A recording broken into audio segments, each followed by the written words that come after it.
Good morning, children. Yesterday I gave you a short summary of the poem The Snake Trying. I hope you must have heard that, must have listened to that, and today let us discuss the poem.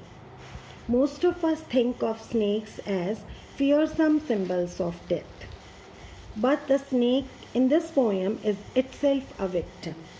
So normally we feel that snakes are poisonous for us, but in this poem you will read about a snake who is a victim and who is troubled by humans. The snake trying to escape the pursuing stick. Pursuing stick is an example of personification. Stick which is following, which is trying to catch somebody. Personification literary device means when a non-living thing behaves like a living thing and when an animal behaves like a human being.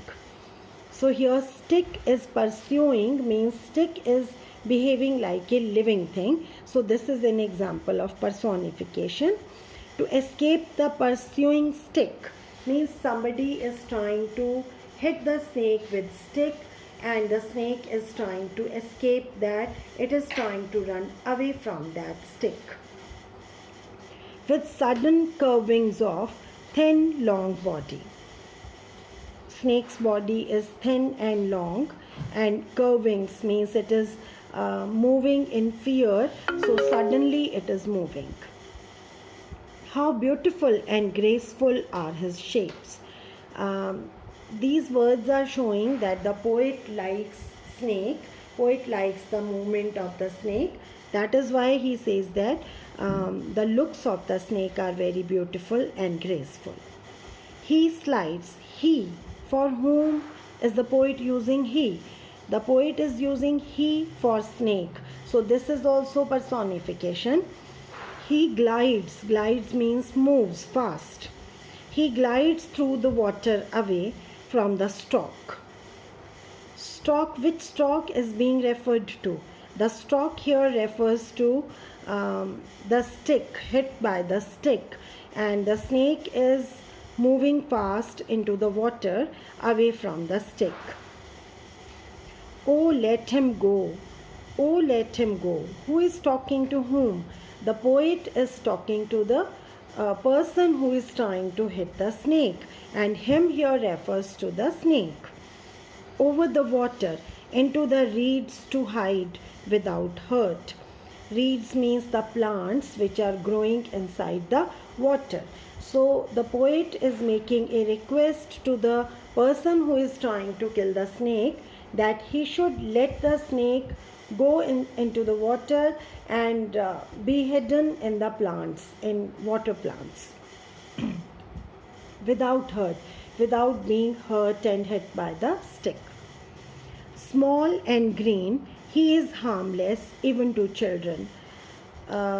If we ask you the question, how does the snake of the poem look like?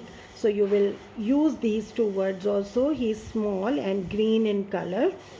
Green color has been taken on purpose to show that it's really harmless and harmless even to children. The snake is not poisonous, not harmful at all. It is not saying anything to anybody. Along the sand he lay until observed. Where is the snake? Where was the snake lying when he was observed? He was lying on the sand. He was lying on the beach, we can say, near water. But as soon as he is observed, as soon as somebody notices his presence there, he was chased away. He was chased away from there. At that moment only, the human beings try to hit him with a stick, and it has to run away from there. And now he vanishes in the ripples among the green slim reeds. And now he is in water. He has gone back to water and he has hidden itself in the green water plants. But the message which this short poem seems to give is we have no right to make the area of the snake limited like this. We have no right to snatch this right from the snake that he cannot move freely on land. He is also so lovable creature. He is also so dear to God as we are. So we should share this land and natural resources with all the creatures, all the creations of God. This is the message. Tomorrow we will do the question answers of the poem.